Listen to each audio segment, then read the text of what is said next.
Bueno, está entrecortado el aire, Maxi, no tengo retorno prácticamente, espero que esté saliendo bien. Bueno, vamos a ir a una segunda parte ahora de esta nota que está planteando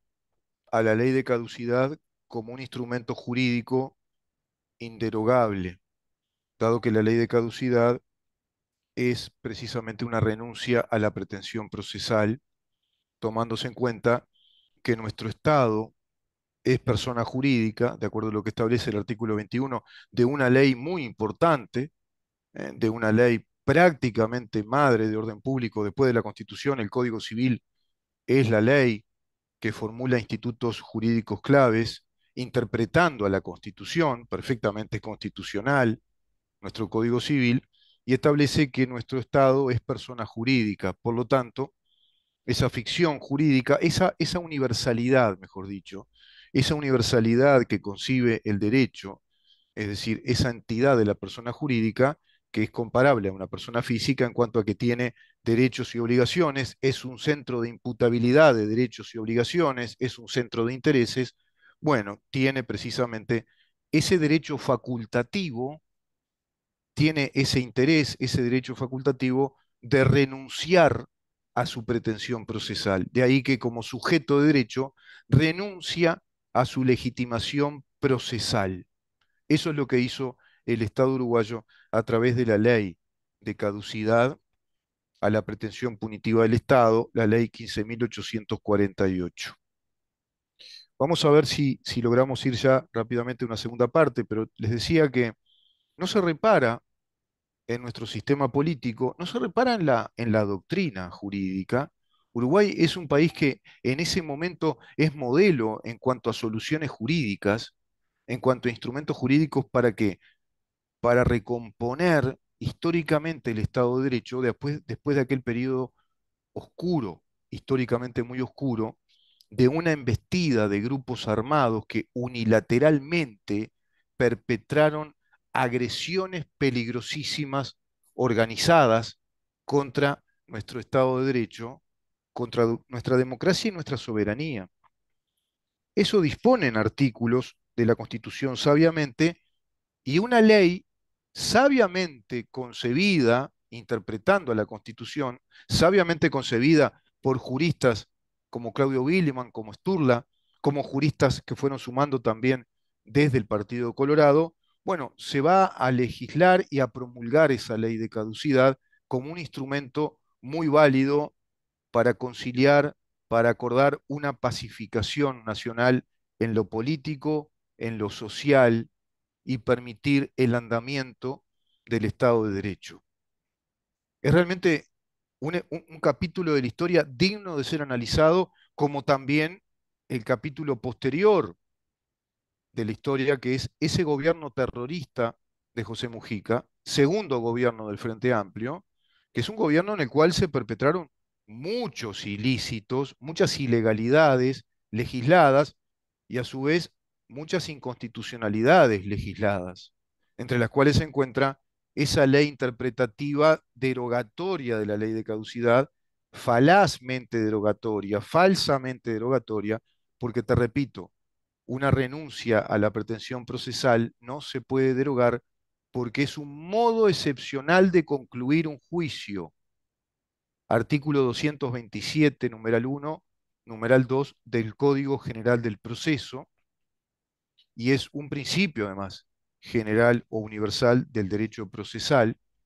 que nuestro Estado asume con sabiduría jurídica y dice, pues bien,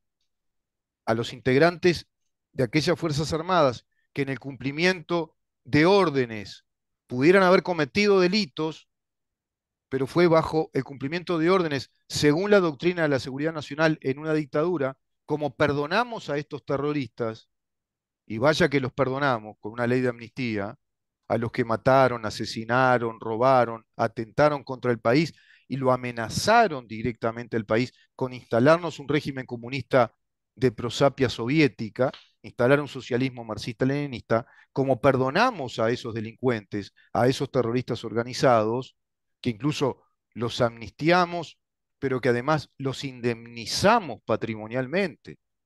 Uruguay se hace cargo del pago, las indemnizaciones patrimoniales de integrantes de grupos armados, inclusive muchos de ellos en el exilio que volvieron al país, y a posteriori incluso se les dan pensiones vitalicias. Bueno, ¿qué hacemos con los militares y policías que integraron aquel gobierno y no quieren verse sometidos históricamente al escarnio de que el Estado los perdone como si fueran delincuentes porque consideran que no? Desde el punto de vista de lo institucional,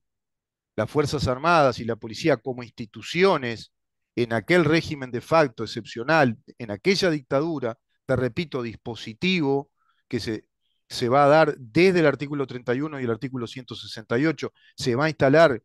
dada la irresolución del poder político de aquel entonces, el poder político democrático, se va a instalar la necesidad entonces de un golpe de Estado y un régimen de dictadura durante 11 años. Bueno, nosotros cumplimos con los deberes que mandata la Constitución.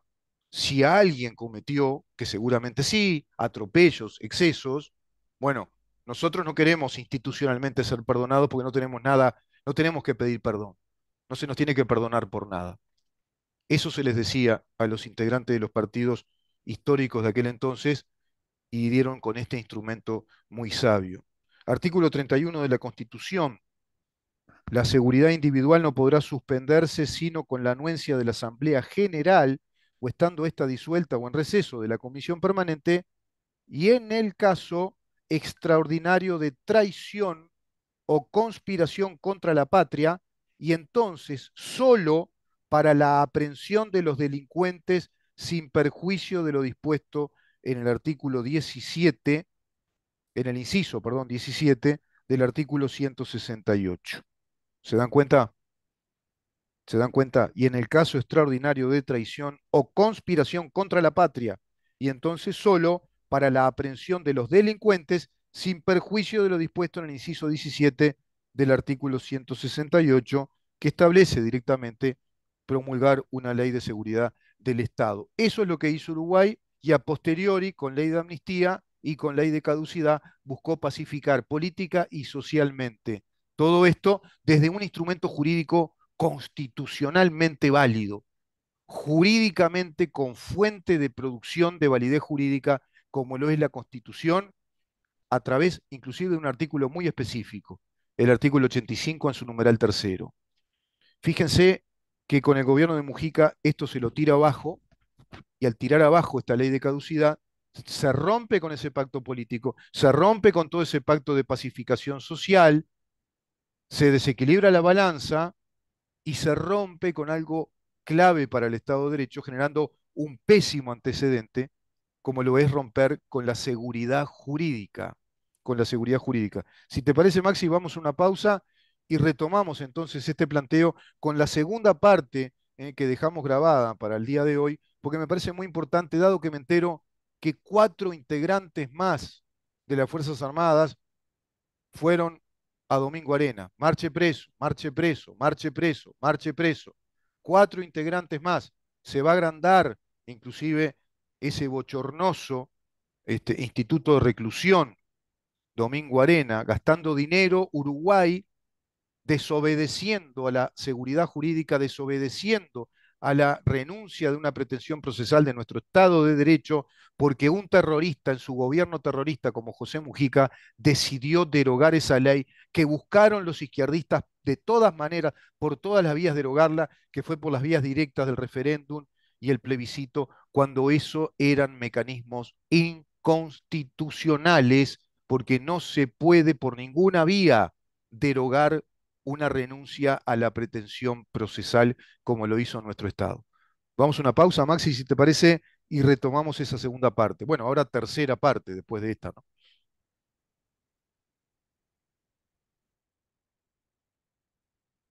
Buscamos, preguntamos, estudiamos, investigamos y publicamos para saber en dónde estamos. Idea y producción de Organización Libertas, www.libertas.uy. Conduce Rubén Muyano.